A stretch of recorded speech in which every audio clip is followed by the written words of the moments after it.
अगर आप भी लेना चाहते हैं देश दुनिया की तमाम जानकारी तो आज ही सब्सक्राइब करें हमारे चैनल को। साथ ही नीचे दिए बेल आइकन को जरूर दबाएं ताकि हर अपडेट आप तक पहुंच सके। नमस्कार, साक्षी न्यूज सेंटर पर आप सभी का स्वागत है। विश्व स्वास्थ्य संगठन ने कहा है कि एक अनुमान के मुताबिक कोविड-19 के डेल्टा स्वरूप के मामले अब करीब 100 देशों में सामने आ चुके हैं। इसके साथ ही उसने आगाह किया है कि आने वाले महीनों में यह बेहद संक्रामक स्वरूप पूरी दुनिया में कोरोना वायरस का सबसे हावी स्वरूप बन जाएगा। WHO ने कोविड-19 वीकली अपडेट में आंकड़े साझा करते हुए कहा है कि 29 जून 2021 तक 96 देशों में डेल्टा स्वरूप के मामले सामने आए और संभव है कि वास्तविक आंकड़े अधिक हों, क्योंकि वायरस के स्वरूप पता लगाने के लिए जीनोम श्रृंखला क्षमताएं भी सीमित हैं।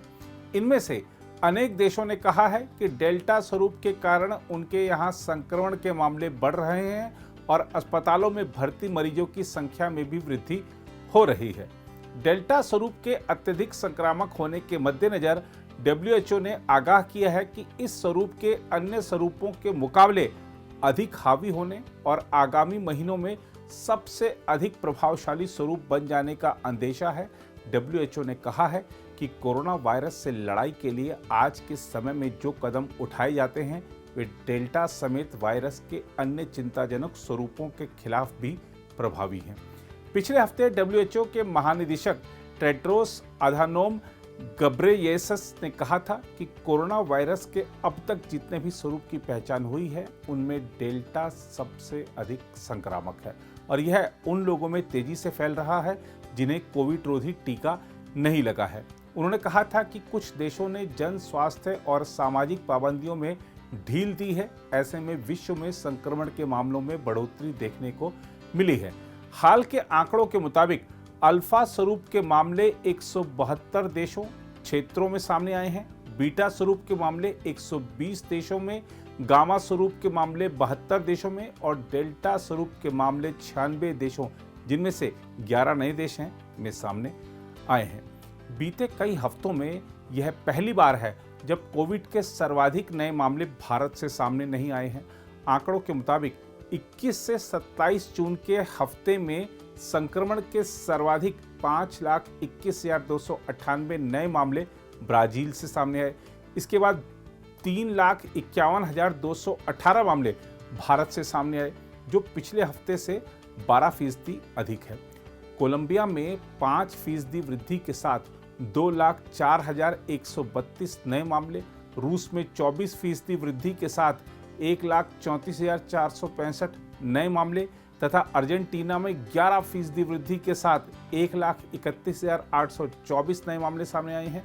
दक्षिण पूर्वी एशिया क्षेत्र में 5,73,000 से अधिक नए मामले सामने आए तथा 13,000 संक्रमितों की मृत्यु हुई। इनमें पिछले हफ्ते के मुकाबले 5% और 33% की कमी आई है, अलग अलग देशों के हिसाब से। अपडेट में बताया गया है इस हफ्ते नए मामलों में कुछ कमी आई है, जिसकी वजह है कि भारत में संक्रमण के नए मामले कम हुए हैं। क्षेत्र में सबसे अधिक 9,038 लोगों की मौत भारत में हुई है, जो पिछले हफ्ते के मुकाबले 45% कम है। इस अपडेट में कहा गया है कि WHO के सभी क्षेत्रों में ऐसे देश हैं जहां संक्रमण के मामले तेजी से बढ़ रहे हैं और अस्पताल में भर्ती मरीजों की संख्या में भी इजाफा हो रहा है। उधर प्रधानमंत्री नरेंद्र मोदी ने डिजिटल भारत अभियान को आत्मनिर्भर भारत की साधना करार देते हुए कहा है कि यह दशक वैश्विक डिजिटल अर्थव्यवस्था में देश की हिस्सेदारी को बहुत ज़्यादा बढ़ाने वाला है। डिजिटल भारत अभियान के 6 वर्ष पूरे होने के अवसर पर आयोजित कार्यक्रम को वीडियो कॉन्फ्रेंस के माध्यम से संबोधित करते हुए प्रधानमंत्री ने कहा कि डिजिटल तकनीक में भारत की क्षमताओं के मद्देनजर बड़े बड़े विशेषज्ञ इस दशक को भारत के टेकेट के रूप में देख रहे हैं। प्रधानमंत्री ने इस अवसर पर डिजिटल भारत कार्यक्रम के कई लाभार्थियों के साथ संवाद भी किया और उनके अनुभव भी सुने। इलेक्ट्रॉनिक्स और सूचना प्रौद्योगिकी मंत्री रविशंकर प्रसाद भी इस अवसर पर मौजूद थे।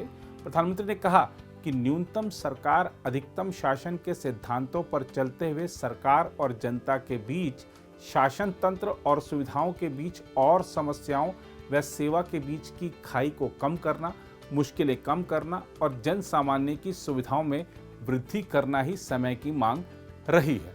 साथियों, आज भारत जितनी मजबूती के साथ दुनिया की अग्रणी डिजिटल इकोनॉमी में से एक बना है, वो हर भारतवासी के लिए गौरव का विषय है। पिछले 6-7 साल में अलग अलग योजनाओं के तहत करीब करीब 17 लाख करोड़ रुपए 17 लाख करोड़ रुपए सीधे लोगों के बैंक खातों में ट्रांसफर किए गए हैं। कोरोना काल में डिजिटल इंडिया अभियान देश के कितना काम आया है, ये भी हम सभी ने देखा है। जिस समय बड़े बड़े समृद्ध देश लॉकडाउन के कारण अपने नागरिकों को सहायता राशि नहीं भेज पा रहे थे, भारत हजारों करोड़ रुपए सीधे लोगों के बैंक खातों में भेज रहा था। कोरोना के इस 1.5 साल में ही भारत ने विभिन्न योजनाओं के तहत करीब 7 लाख करोड़ रुपए डायरेक्ट बेनिफिट ट्रांसफर डीबीटी के माध्यम से लोगों के बैंक अकाउंट में भेजे हैं।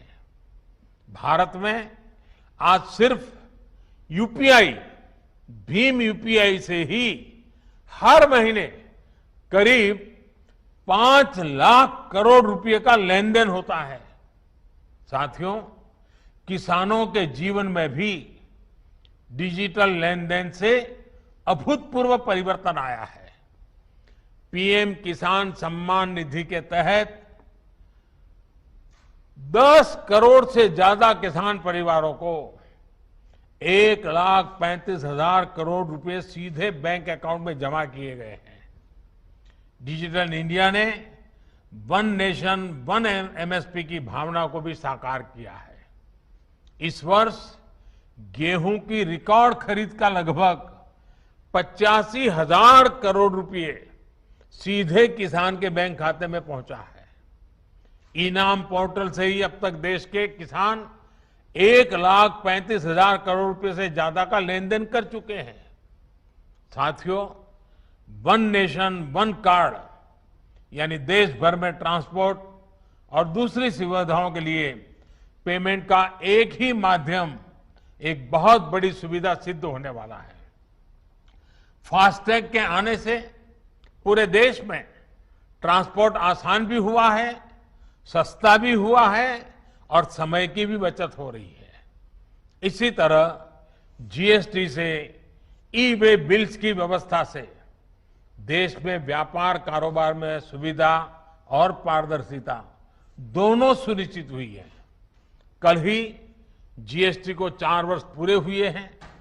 कोरोना काल के बावजूद पिछले 8 महीने से लगातार जीएसटी रेवेन्यू 1 लाख करोड़ रुपए के मार्क को पार कर रहा है। आज 1,28,00,000 से अधिक रजिस्टर्ड उद्यमी इसका लाभ ले रहे हैं।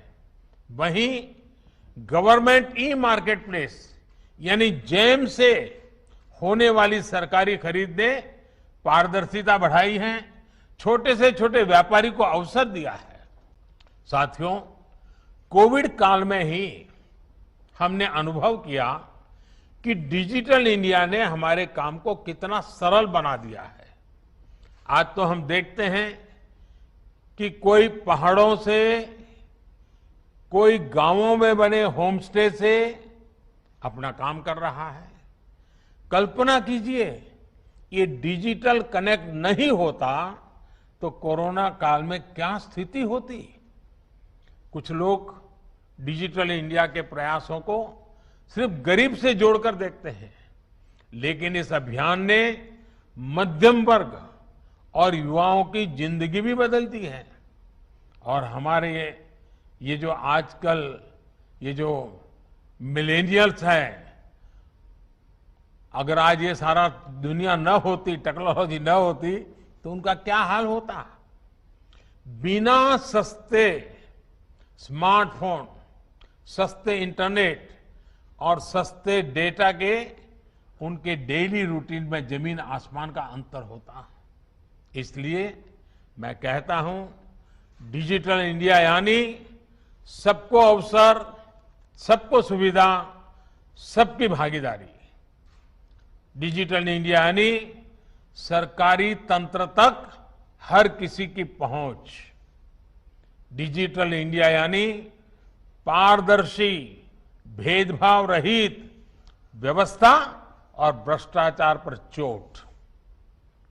डिजिटल इंडिया यानी समय, श्रम और धन की बचत।